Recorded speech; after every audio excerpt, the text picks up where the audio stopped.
Good morning, and thank you for listening to Athena Reads Poetry.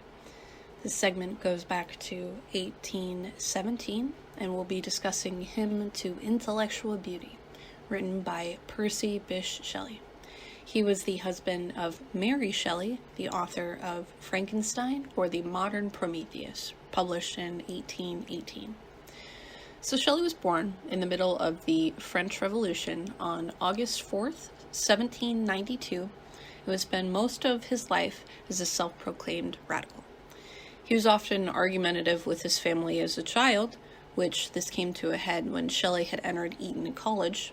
This was a boarding school for boys in Berkshire, England, in 1804, and began to endure constant bullying because he refused to partake in a practice called fagging. This means that boys are required to be servants to others. In a letter to a friend inviting them to dinner, Shelley had signed it as, "I am not your obedient servant, P.B. Shelley." Instead, he took an active interest in classical poetry and science, even going to the extent of experimenting with a frictional electric machine that he used to charge the doorknob of his dorm room, which would shock anyone who would try to enter. He stopped most of these exercises after blowing up a tree with gunpowder on campus. So in 1810, he entered University College, Oxford, where he seldom attended lectures and reportedly read about 16 hours a day. He put much of his focus into writing and published his first novel, Fastrossi of Romance. What got most of the initial attention was in 1811 when he anonymously published a pamphlet called The Necessity of Atheism. This was brought to the authorities as it was quite vulgar to speak out against religion. Most students were required to submit to what is called the 39 Articles of Faith prescribed by the Church of England. For his defiance, Shelley was expelled from Oxford. This was not abnormal for Shelley, who was also a fervent vegetarian and was spoken against violence. After the sensational time, Shelley eloped and had a child with Harriet Westbrook. However, due to the influence of her family, who even criticized her for breastfeeding, and Shelley's speculation that Harry married him for his money, his eyes began to wander. He began to leave home for long periods of time and ended up reaching out to one of his major influences, William Godwin, author of Inquiry Concerning Political Justice and its Influence on Morals and Happiness, which was published earlier in 1793. Godwin's family was penniless, and with Shelley practically throwing himself at one of his idols, he encouraged him to visit. Out of all three of his educated daughters, Shelley had strong feelings for Mary Wollstonecraft the most. On July 28, 1814, Shelley abandoned Harriet Westbrook, which ultimately led to her drowning herself in a local river in Remiss. However, this did not sway Shelley, who began to travel with Mary and occasionally her stepsister Claremont across Europe until they became destitute and had to travel back to England. Famously, on a second excursion in mid-1816, the two were invited by Claremont to the home of Lord George Gordon Byron in Lake Geneva, who she began a sexual relationship with. The vacation was immensely important as after it had began to rain heavily, a game was struck up where all of the attendees, Shelley, Mary, Claremont, Byron, and his physician John Polidori, were instructed to come up with the best scary story. This would lead to Mary publishing Frankenstein and Dr. Polidori finishing The Vampire, which had been initially written by Byron, as well as Shelley writing Hymn to Intellectual Beauty there. So Shelley and Mary married in 1816 after his first wife's death and maintained their strong affection toward one another, with Shelley occasionally having some pursuit of other women, as seen with some poems addressed to the wife of a British naval officer in 1821. Mary also often edited Shelley's work and both promoted each other's writing. They both continued to travel and remained good friends with several famous writers of the time period, as well as Shelley maintaining his political writing. Not long after July 8th, 1822, not far from his 30th birthday, Shelley went on a sailing trip and ended up drowning off the Gulf of La Spezia in Italy, where he had settled with Mary. There have been some theories that Shelley was suicidal and purposefully took the journey with little navigating experience, as well as he may have been overwhelmed by pirates on sea. As it was custom to cremate bodies found ashore in Italy due to quarantine regulation, Shelley was cremated on the beach near the city of Viareggio. Mary had afterwards decided to move her family to a cliffside estate in Bournemouth, England, and had intended to keep her family's remains there.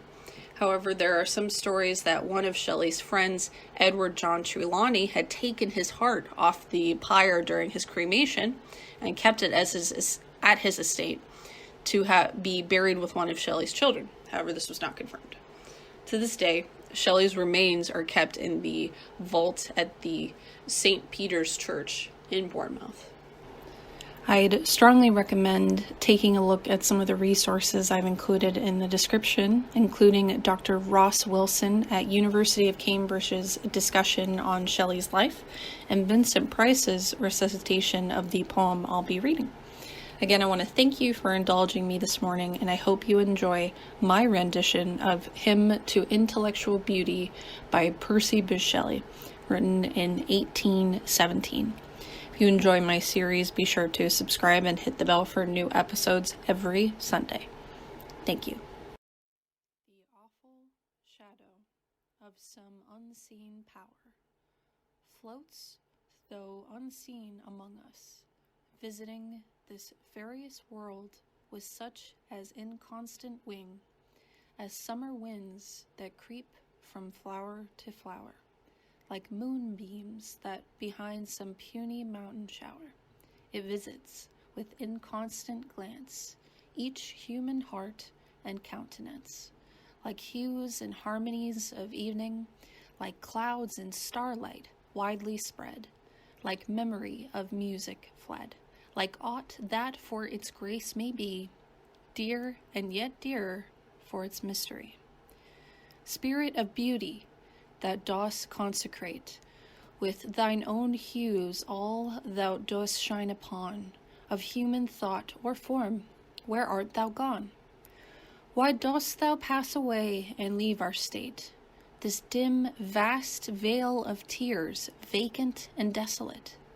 Ask why the sunlight, not forever, weaves rainbows o'er yon mountain river, why aught should fail and fade that once is shown, why fear and dream and death and birth cast on the daylight of this earth such gloom, why man has such a scope for love and hate, despondency and hope? No voice from some sublimer world hath ever to sage or poet these responses given. Therefore the names of demon, ghost, and heaven remain the records of their vain endeavor. Frail spells whose uttered charm might not avail to sever from all we hear and all we see doubt, chance, and mutability. Thy shown alone, like mist o'er mountains driven, or music by the night wind sent, through strings of some still instrument, or moonlight on a midnight stream, gives grace and truth to life's unquiet dream. Love, hope, and self-esteem, like clouds depart, and come for some uncertain moments lent. Man, were unmortal and omnipotent, didst thou, unknown and awful as thou art, keep with thy glorious train firm state within his heart.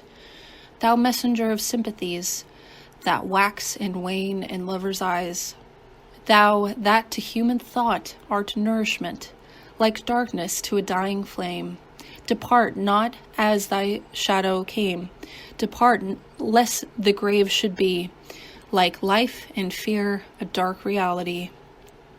While yet a boy, I sought for ghosts and sped through many a listening chamber, cave, and ruin, and starlight wood with fearful steps pursuing hopes of high talk with the departed dead.